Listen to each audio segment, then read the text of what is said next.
Each week, American History TV's American Artifacts takes viewers behind the scenes at archives, museums, and historic sites.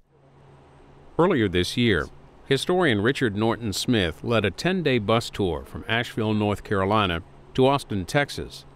The group stopped at several presidential and historic sites along the route. One of the stops was the National Civil Rights Museum in Memphis, Tennessee. The museum is on the site of the Lorraine Motel, where Martin Luther King Jr. was assassinated in 1968. It opened as the National Civil Rights Museum in 1991, and 2011 marks its 20th anniversary. The museum's Director of Governmental and Community Affairs, Gwen Harmon, led the tour.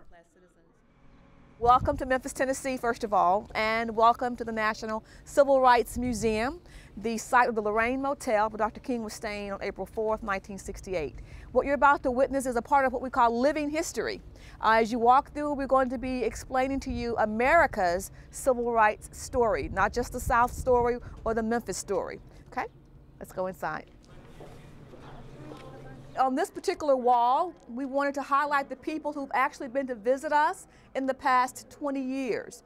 If they're on the wall, that means they have taken the same steps that you're about to take as a part of your tour experience.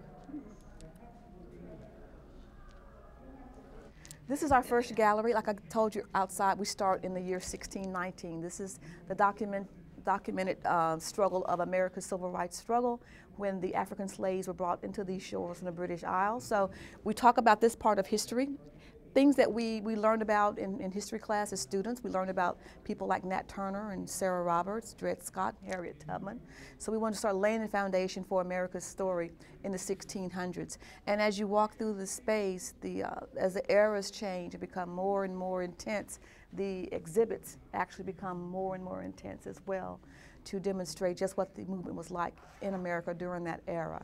And we tell all of our first-time visitors that we know when you first get here that you think you're going to be walking through the exhibit space looking at someone else's story, but when you finish, you would have found your own. This is the 1900s. This is the era where we learned about the NAACP, which came into being during this time, the Niagara Movement, which was a springboard to the NAACP. We meet Ida B. Wells, W.E.B. Du Bois, and Roy Wilkins. And this part of the movement kind of symbolizes different agendas as well.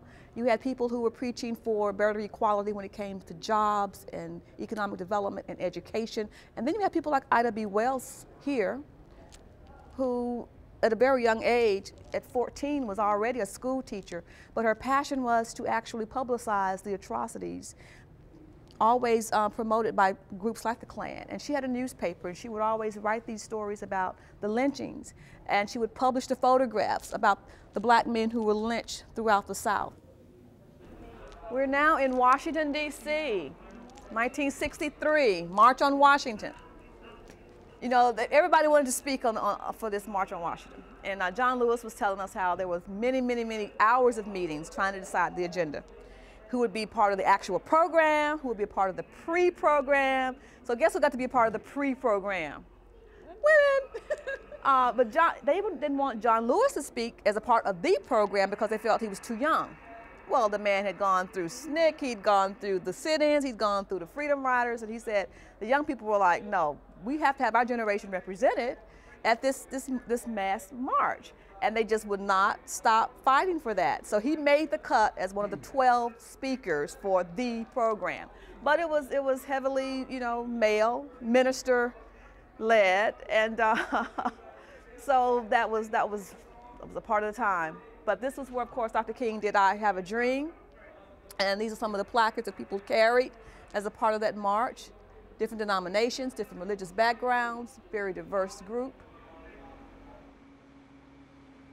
For more information about the National Civil Rights Museum, visit the museum's website at civilrightsmuseum.org.